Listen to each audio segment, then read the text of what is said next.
자, 7번째 썰 한번 가보도록 하겠습니다. 댓글 컨텐츠고 영상 제목 40대 돈 없으면 자기 삶을 내려놓아야 합니다. 눈물이 마르지 않습니다. 라는 영상에 달린 댓글입니다. 사실 저 나이 돼가지고 모은 돈이 없으면 힘들어요. 뭐 다 아는 얘기지만 이분이 말을 좀 세게 했는데 여기서 자기 삶을 내려놓아야 되는 게 아니라 삶을 포기하라, 인생 끝났다, 이 얘기가 아닙니다. 예. 그러니까 이제 뭐 되는 거 없으니까 그냥 포기하고 살아라, 인생 끝내라, 이 말 아닙니다. 그 말이라기보다는 그런 거예요. 내가 지금 나이 40 넘게 나이 먹었는데 가지고 있는 돈이 없어요. 그러면 지금 인생에서 보다 나은 인생을 기대하는 것은 힘들다, 이 말입니다. 여기서 더 올라갈 일은 없다, 이 말이에요. 이해되시죠? 그러니까 나이 먹고 돈이 없다는 건 그냥 단순히 돈이 없는 게 아니에요. 나이 먹고 돈이 없다는 것은 앞으로 여기서 보다 나은 인생을 희망하거나 소망하는 것은 힘들다, 이 말입니다. 왜 그런지 설명드릴게요. 보통 나이가 한 40 이상 지났으면 어느 정도 준비가 돼 있어야 돼. 어느 정도 자산이나 이제 어느 정도 능력이 있어야 됩니다. 그래도 힘들어요. 그래도 준비가 되어 있어도 불안해. 왜냐하면 남자분들 알 거예요. 한 나이가 42, 43, 43 때면 사실 불안해. 내가 좋은 직장을 다니도 불안합니다. 왜냐하면 이제 내가 이 회사를 다니다니 얼마 안 남았다는 것을 좀 느끼게 되거든요. 왜냐, 직장 다니는 사람들은 알 겁니다.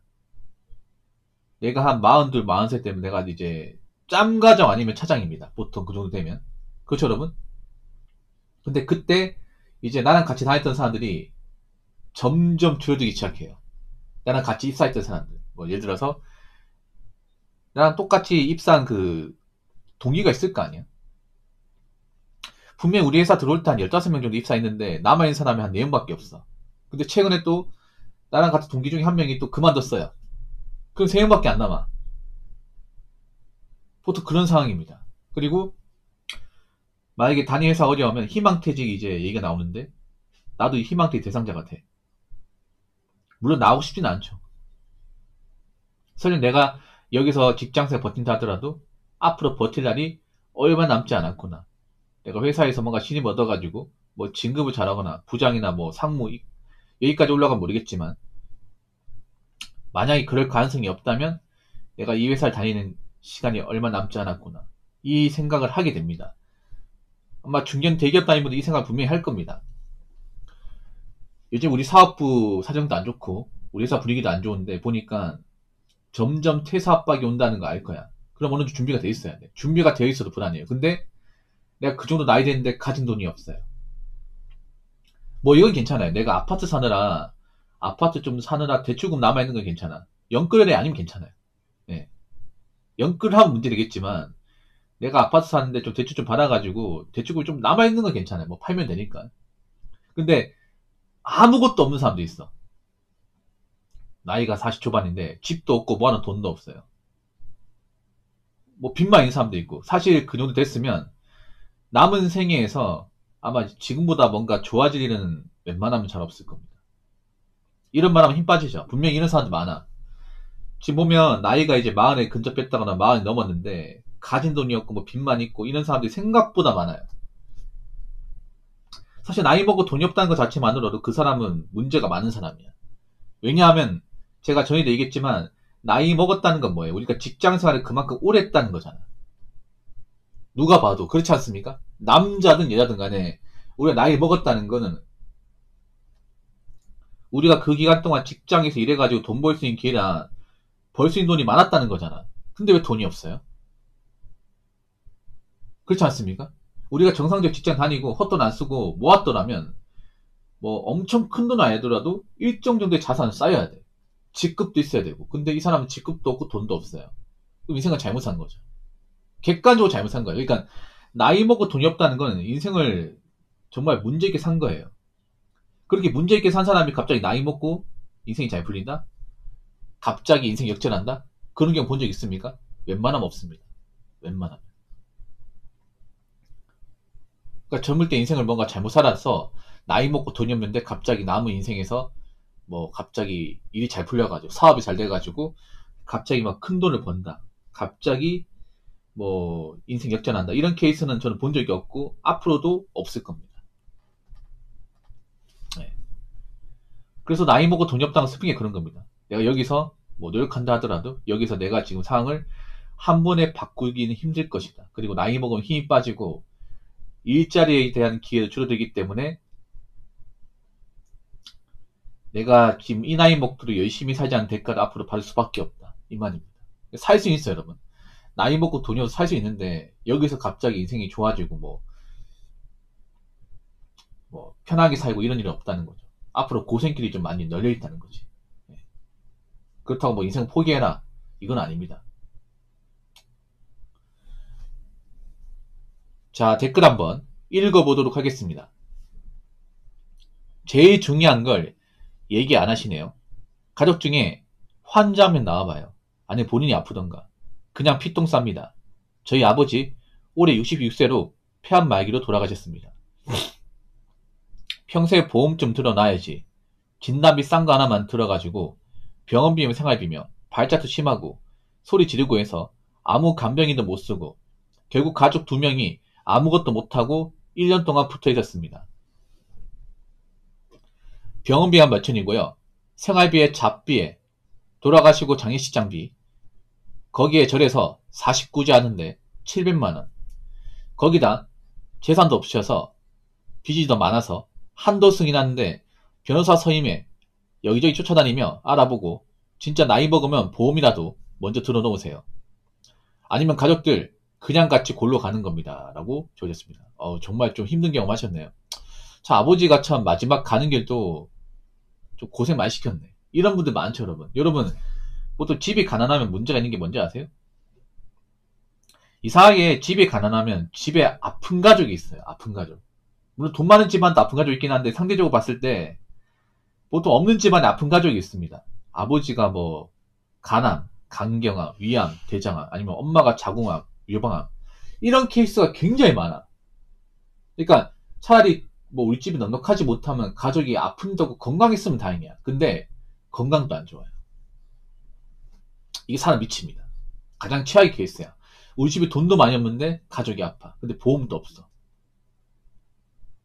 그 병원비가 막 천정부지 나오는데 돈 낼 방법이 없어요. 이게. 보통 특히 아버지분들이 건강관리 잘 안 해요. 제가 살아보니까 보통 집안 형편이 어려면 아버지가 술 담배를 달고 삽니다. 저는 살면서 뭐 집안 형편이 좋은데 아버지가 술 안 마시고 담배 안 피고 건강관리하고 하는 집을 많이 못 봤어요. 네.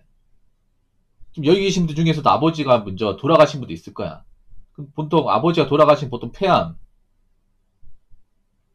아니면 뭐 후두암 뭐 간경화 간암 고혈압 심근경색 보통 이런 거 있거든요. 이게 다 대부분 이제 흡연하고 술 때문에 발생하는 병이에요. 보통 없는 집안의 아버지가 보통 술 담배를 달고 살거든요. 사는 게 고단하고 힘드니까 이해는 하는데 근데 그분들이 이제 평소에 몸 관리 같은 거 안 하다가 나이 먹고 크게 아파요. 보통 한 40대 중후반에서 50초반 그때 이제 병원 가면 뭐 간암 말기, 폐암 말기, 뭐 간경화 뭐 이런 식의 진단 받습니다. 보통 진단을 받으면 제 경험상 병원에서 그런 폐암, 간암 진단 받으면 보통 한 3년을 못 넘기더라고요. 저 오래 사는 분들 본 적이 없어요. 폐암하고 간암 진단 받고 나서 뭐 치료 잘 받고 해가지고 지금도 건강하게 사는 분들 본 적이 없어. 보통 간경화 걸리면 간경화 진단 받는 보통 2년에 돌아가시더라고요. 주변 케이스 보더라도. 근데 문제는 뭐냐면 뭐 병 때문에 주는 건 어쩔 수 없다고 하지만 문제는 병원비가 더 많이 들어. 병원비가. 가지고 있는 돈이 없다 보니까 뭐 병원비 충당이 힘들어요. 보험 같은 거 제대로 안 들여져 있고.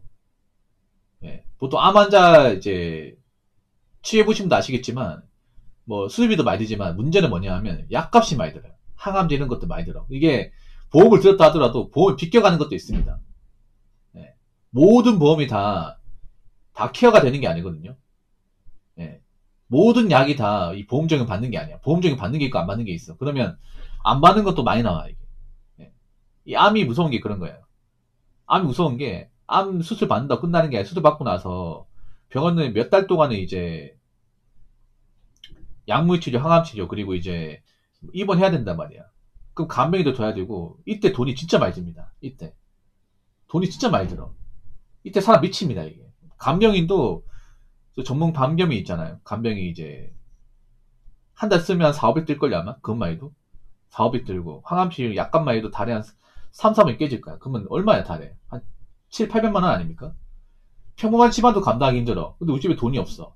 어떻게 감당할 겁니까? 그래서 제가 보니까 가족 두 명이 이제 돌아가면서 간병했다고 보니까 집에 돈이 많이 없었네. 여유가 없었네. 그러다 보니 가족들이 이제 일 끝나 와가지고 교도 돌아가면서 하는 거야. 이러면 진짜 사람 미치죠, 이게.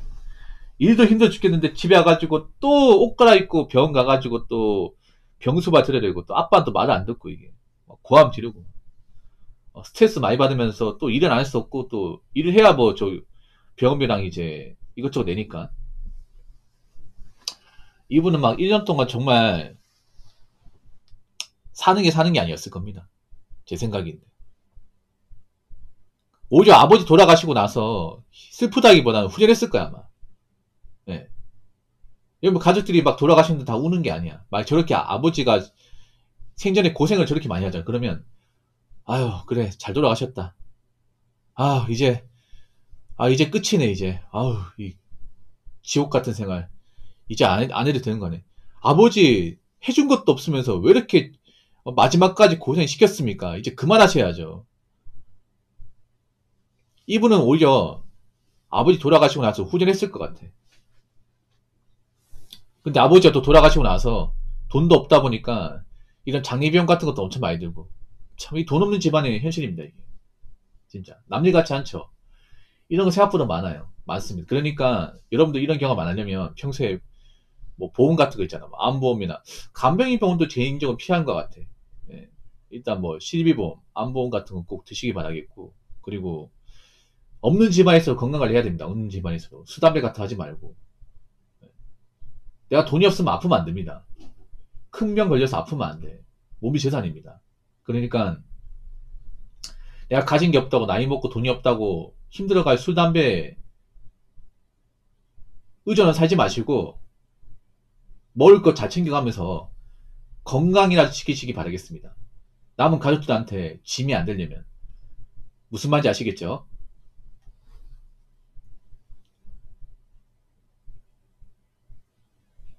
자, 이상으로 7번째 썰 마치도록 하겠습니다.